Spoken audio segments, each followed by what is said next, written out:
ሰላም ጤና ይስጥልን ውድ ተመልካቾቻችን አድማጮቻችን ከሰዓቱ አበይት መረጃዎች ጋር እኔ ደረጀ ሀብተወልድ ነኝ። በቅድሚያም ሰበር መረጃ አለን። የፋኖ ኃይሎች ድሮኖችን መታጠቃቸውን የሚያሳዩ መረጃዎች ይፋ ሆነዋል። በአማራ ክልል የተለያዩ ግንባሮች ፍጥጫው ባየለበት በአሁኑ ወቅት በተለያዩ ቀጠናዎች የተሰማሩ የፋኖ ኃይሎች የድሮን ቴክኖሎጂዎችን መታጠቃቸው በይፋ ታውቋል። ከረጅም ጊዜ በኋላ ይህ መሆኑ የብልጽግናን የቴክኖሎጂ የበላይነት የሚቀንስና የፋኖችን የማድረግ አቅም የሚጨምር ስለሚሆን ከእንግዲህ የጨዋታውም አካሄድ ይቀየራል ሲሉ አንድ ከፍተኛ የአርበኞቹ አመራር ስለ ሁኔታው አስረድተዋል። ጠቅላይ ሚኒስትር አብይ አህመድና መንግስታቸው ባለፉት 7 ዓመታት ያለማቋረጥ በቀጠሉበት ጦርነት እንደ ትልቅ ኃይል ሲመኩ የቆዩት የድሮን ቴክኖሎጂን በብቸኝነት በመታጠቃቸው እንደሆነ አይዘነጋም። አምባሳደር ባጫ ደበሌ ዛቻቸውን ቀጥለዋል። በትናንትናው ዕለት ፋኖም ሆነ ሌሎች ታጣቂዎች 4 ኪሎ አይመጡም፣ ከመጡ እርስ በርስ እንተላለቃለን ያሉት ባጫ ደበሌ ዛሬ ደግሞ በኤርትራ መንግስት ላይ ዛቻ ሰንዝረዋል። ጦርነቱ ከተጀመረ የኤርትራ መንግስት የሚባል አይኖርም፣ የኢትዮጵያና ኤርትራ ቦርደር የሚባል ነገር አይኖርም፣ ጨርሶ ይጠፋል ነው ያሉት ባጫ ደበሌ። ዋንስ ጦርነቱ ከተነሳ በኋላ የኤርትራ መንግስት የሚባል አይኖርም። ይሄን መታወቅ አለበት። ጂኦግራፊውም ይቀየራል። ፎር ዛት ማተር መንግስቶች ይቀየራሉ፣ ጂኦግራፊውም ይቀየራል። ዝም ብሎ አይነት አይደለም፣ በቀጠናው ማለት ነው። ለምሳሌ ያክል በኢትዮጵያና በኤርትራ መካከል ያለው ዲማርኬሽን የለም እኮ። እሱም ራሱ ሌላ ችግር ይፈጥራል፣ በኋላ ሌላ ችግር ይፈጥራል። ይሄ ይያዛል። የኤርትራ መንግስት አይኖርም። የኤርትራ መንግስት በማይኖርበት ጊዜ ምንድነው ሊመጣ የሚችል? አይኖርም። አዎ አይኖርም። በራሱ ይጠፋል። አይኖርም። ጦርነት አይደለም እንዴ? ባጫ በዚህ አላቆሙም። ጦርነቱ ከተቀጣጠለ ውጤቱ አጠቃላይ የአካባቢውን ጂኦግራፊ ይቀያየራል፣ እንለዋውጠዋለን ብለዋል።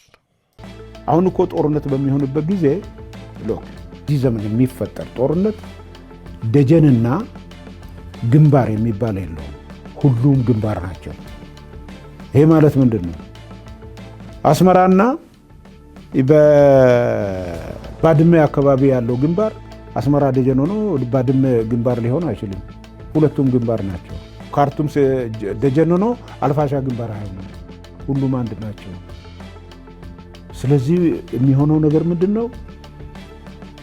መንግስታትም ይቀያየራሉ፣ ጂኦግራፊም የሆነ ያን የሚፈጠር ነገር ይኖራል። ቀደም ባለው ጊዜ በሻቢያ ተማርከው የነበሩት ኪነተኛው ባጫ ደበሌ የዛሬ 2 ዓመት የኤርትራ የነፃነት ቀን በናይሮቢ የኤርትራ ኤምባሲ ውስጥ ሲከበር በቦታው በመገኘትና የውዝዋዜ ችሎታቸውን በመጠቀም ከኤርትራውያኑ ሹሞች ጋር በዓሉን ማክበራቸው ይታወሳል።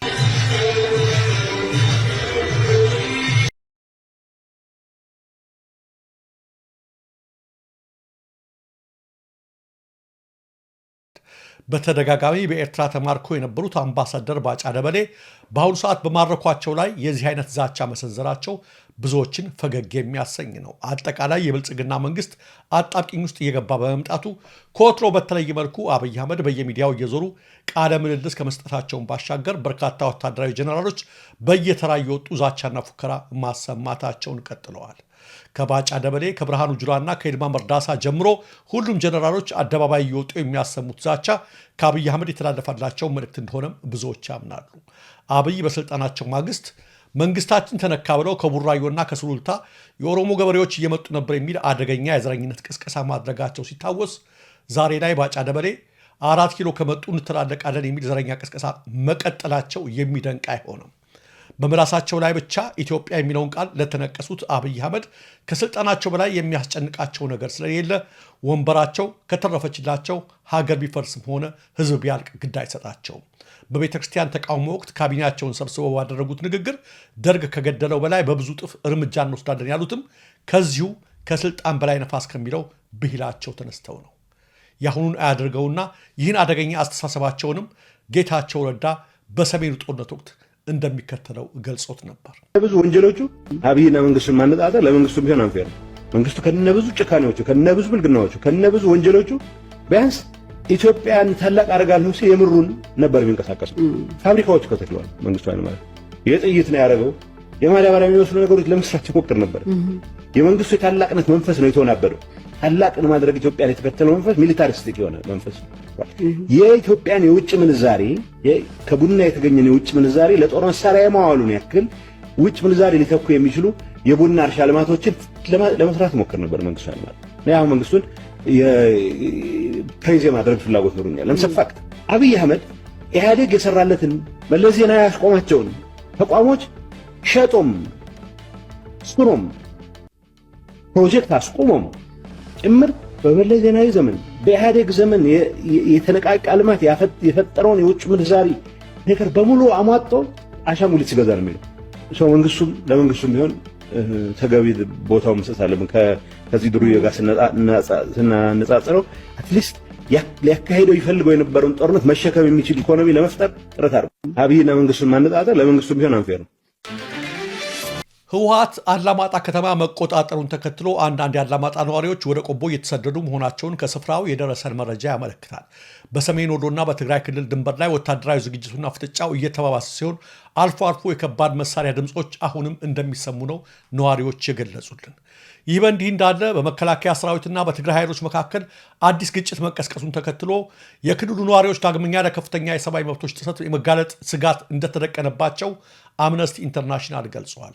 የአምነስቲ ኢንተርናሽናል የምስራቅና ደቡብ አፍሪካ ቀጠና ዳይሬክተር ቲጌሬ ቻጉታ እንደገለጹት ማህበረሰቡ ቀደም ሲል ከደረሱበት አሰቃቂ ጥቃቶች ሳያገግምና ተጠያቂነት ሳይረጋገጥ አዲስ ግጭት ውስጥ መግባቱ የሰብአዊ መብቶች ጥሰት ስጋቱ ይበልጥ ከፍ እንዲል አድርጎታል ብለዋል። በትግራይ ክልል ያገረሸው ግጭት ከአማራና ኦሮሚያ ክልሎች ውጊያዎች ጋር ተደማምሮ በአገሪቱ ከፍተኛ የመብት ጥሰቶች እያደረሰ መሆኑን የገለጸው አምነስቲ ቀጠናዊና ዓለም አቀፋዊ የሰብአዊ መብቶች መርማሪ አካላት በአስቸኳይ ወደ ስራቸው መመለስ አለባቸው ብለዋል። ከዚህ ቀደም በነበረው ጦርነት የጦር ወንጀልና በሰብአዊነት ላይ የተፈጸሙ ወንጀሎችን ጨምሮ በርካታ ጥሰቶች መመዝገባቸውን ያስታወሰው ተቋሙ በጥፋተኞች ላይ ምርመራና ክስ ያለማቅረብ አካሄድ ልማዳዊ ሊሆን አይገባውም ብለዋል። የፌዴራል መንግስትና የትግራይ ባለስልጣናት ዓለም አቀፍ የሰብአዊ መብት ድንጋጌዎችን እንዲያከብሩ፣ ሰላማዊ ሰዎችን እንዲጠብቁ እንዲሁም ለነፃ የሰብአዊ መብት ተከታታዮች፣ ለሰብአዊ እርዳታ አቅራቢዎችና ለገለልተኛ መገናኛ ብዙሃን ያልተገደበ እንቅስቃሴ ፈቃድ እንዲሰጡ ጥሪ አቅርበዋል። በኢትዮጵያ የተቋቋመው ዓለም አቀፍና ቀጠናዊ የሰብአዊ መብት መርማሪ ቡድኖች እንዲሁም የመንግስታቱ ድርጅት የኤክስፐርቶች ኮሚሽንና የአፍሪካ የሰብአዊና የህዝብ መብቶች ኮሚሽን የሥራ ዘመናቸው ከተቋረጠ በኋላ ክትትሉ መዳከሙን አምነስቲ ሳይገልጽ አላለፈም። በኮሪደርና በልማት ስም ታሪክንና ቅርስን ማጥፋቱ አሁንም ቀጥሏል። ተመልካቾቻችን፣ አቶ ጌታሁን ሄራሞ የብሔራዊ ቲያትርን አሁናዊ ገጽታ ፎቶ በማንሳት እንደሚከተለው ሀዘናቸውን ገልጸዋል። ይህ ከስር በስተግራ የሚታየው ፎቶ የታሪካዊው የኢትዮጵያ ብሔራዊ ቲያትር ህንፃ አሁናዊ ገጽታ ነው ቢባል ማን ያምናል ይላሉ። የህንፃውን የጥበብ ማዕከልነት ያውጁ የነበሩ እነዚያ ቀለሞች ዛሬ የሉም። በግራጫ ቀለም ቁጥጥር ስር ውለው ደብዛቸው ጠፍቷል። እናም ቀደም ሲል ማንነቱን በሩቅ ሲያውጅ የነበረው ይህ ታሪካዊ ህንፃ ዛሬ አፍሮና ተሸማቆ ራሱን በአካባቢው ባሉ ህንፃዎች ውስጥ ለመደበቅ የሚጥር ይመስላል ሲሉ ያክራሉ። The historical Ethiopian National Theatre building has totally blended itself with the surrounding context in the name of homogenization project. የብሔራዊ ቲያትር ታሪካዊ ህንፃ በሆሞጀናይዜሽን ፕሮጀክት ስም ታሪኩን ውበቱን አጥቷል ነው እያሉ ያሉት። ሌላው ቢቀር ቀለሞቹን መልሷቸው ፈቃደኝነቱ ካለ የቀለሞቹን ሙሉ ወጪና የሰራተኛ ሂሳብ ድርጅታችን ኒታ ከለር ሴንተር ይሸፍናል እስከ ማለት ደርሰዋል። በነገራችን ላይ የአርክቴክቱ ሄንሪ ሾሜት የቀለሞቹን ህብር ያለ ምክንያት አላስቀመጣቸውም። የቀለማቱ ህብር ከስነ ውበታዊ ዓላማ ይልቅ ለፋክሽናሊዝም የቀረቡ ናቸው። just to say that the colors are factional colors። እናም በየትኛው መልኩ ግራጫ ቀለም የጥበብ ማዕከል መገለጫ አይሆንም ብለዋል አቶ ጌታሁን ሄራሞ። ተመልካቾቻችን እንደምታውቁት እኔም ባሳለፍነው ሳምንት በሮም ነበርኩኝ። በሮም ከጎበኘኋቸው ቦታዎች መካከል አንዱን እንድትመለከቱ ባጭሩ ልጋብዛችሁ። ያያችሁ ታሪካዊ ቦታ ከጀርባ የሚታየው የሚገኘው በዚህ በሮም ከተማ ነው። ታሪካዊ ስፍራ ነው። ከጀርባ የሚገኘው የመጣ ነው ለኢትዮጵያ እግር ኳስ ፌስቲቫል ነው። ፌስቲቫሉ ትናንት ተጠናቋል። አንድ ቦታ ላሳያችሁ ብዬ ነው ከኛ የኮሪደር ልማቱም ጋር እንድታነጻጽሩ ብዬ ነው። ይህ ከኋላ ቦታ ያለው ኮሎዚየም ይባላል፣ ወይም በአማርኛ ነፍሳቸውን ይመርና ዶክተር አቡነ ጎርጎርዮስ የካታኮምብ ድበበ ምድር እያሉ የጻፉበት ቦታ ነው። እንደ አምፊ ቲያትር አይነት ነው። የተገነባው በ72 ዓመተ ምህረት አካባቢ እስካሁን ድረስ አለ። ይህንን ቦታ በጣም ታሪካዊ ቦታ በምድር የሚታወሰው ያኔ ይሄ ቦታ የሚታወሰው በተለይ የሮም ቄሳሮች ባገነገኑበትና 2/3ኛውን የዓለማችን ሕዝብ በተቆጣጠሩበት ጊዜ ያኔ ክርስትና ወደዚህ ነበር የመጣው። ሐዋርያቶች አማካኝነትና ክርስትና ወደዚህ መጥቶ ሴቶችና ወንዶች እኩል ናቸው፣ ባሪያና ሎሌ የሚባል ነገር የለም፣ ለቄሳር ሐውልትም አይሰገድም የሚሉ ትምህርቶችን ሲያስተምሩ በጣም ደነገጡ ቄሳሮች። ይሄ አዲሱ ክርስትና የሚባለው አስተምሮ ግዛታችን የሚያጠፋው ክርስቲያኖች አጨዷቸው። ክርስቲያኖች በጣም ከተጨፈጨፉበት ቦታ መካከል አንዱ ይሄ ነው። ለዚህ ነው የአቡነ ጎርጎርዮስን መጽሐፍ ሲያነቡት ይሄን ታሪክ ተረድቷላቸዋል። ሲፈልጉ ግላዲያተርና አንበሳን እርስ በርስ ፋይት እያደረጉ የሚዝናኑበት እንደ አምፊቲያትር አይነት ነው። ሲፈልጉ ደግሞ ክርስቲያኖችን ሳይቀር ከእንስስ ከአራዊት ጋር አድርገው ሲያጋጥሙበት የነበረው እነ አግናጢዎስ ልውጥ ለአንበሳ ወይም ለአንበሳ የተሰጠ የሚባሉት ክርስቲያኖች ከአንበሳ ጋር ከአራዊት ጋር የተዋጉበት የተፋለሙበት እንደ ቲያትር የታየበት ነው። ብዙዎች አልፈዋል። ይህን ቦታ ለመጎብኘት በአሁኑ ጊዜ በቀን 26,000 ከምትመለከቱ ዙሪያውን አሁን ምሽት ላይ በቀን በ26,000 ሰው በትንሹ ይጎበኛል። ይሄ ቦታ በአመት እስከ 16 ሚሊዮን ሰው ሮምን እያልኳቸው አይደለም፣ ኮሎዚየሙን ብቻ ይህን ሙዚየም ብቻ ለመጎብኘት በአመት 26 ሚሊዮን ሰው አለ። መግቢያዋ ጋዚ ውስጥ ለመግባት እንደ ቦታዎቹ እስከ 80,000 ሰው ይዛል ተብሎ ይገመታል። የተለያዩ ክፍሎች አሉት። $7 እስከ $55 የሚጎበኙ ክፍሎች። ከዚህ የሚገኘው ገቢ ምድላችሁ ይሄ የምታዩት በሙሉ ይሄ የውጭ ዜጋ ነው በየዕለቱ የሚፈስ ነው ማለት ነውና በጣም ታሪካዊ ቦታ ነውና ከኛ ጋር ላገናኙ የፈለኩት እንደምታዩት ተፈራርሷል፣ ተሰነጣጥቷል፣ ምን ተደርጓል ብትጠይቋቸው አስጎብኚዎቹ የሚሏችሁ ይሄ አሁን የታደሰው መቼ መሰላችሁ? የዛሬ 7-8 ወር ታድሷል። ሲታደስ ግን ገጽታው እንዳይቀየር ተብሎ ስንጥቁ ባለበት አጠቃላይ ያለው ነገር አለበት። ቀለምን መቀባት የለም፣ ማብለጭለጭ የለም፣ የፒኮክ ስዕል መሳል የለም፣ ዙሪያውን በዘንባባ ማሳመር የለም። ታሪካዊ ገጽታው እንዳለ መጠበቅ አለበት። ታሪካዊነቱ ሳይጠብቅ ስለሆነ አሁን የታደሰ አይመስልም፣ ግን ታድሷል። ለዚህ ነው እኛ ፒያሳን ሲሰሩ የተለያዩ ቦታዎች ሲሰራ ታሪካዊ ገጽታውን ጠብቁ ስንል መቼም የባለ ሀገር ነገር በጣም መጥፎ ስለሆነ ካልተበለጨለጨ ልማት የተሰራ የማይመስላቸው ሰዎች ዛሬ ኢትዮጵያን አሳመርን ብለው ምን እያደረጉ ነው? እና ሮሞች ገንዘባቸው አይደለም ይሄን ቀለም የማይቀሩት በልዩ ልዩ ዲዛይን ያራሳውት ገንዘባቸው አይደለም።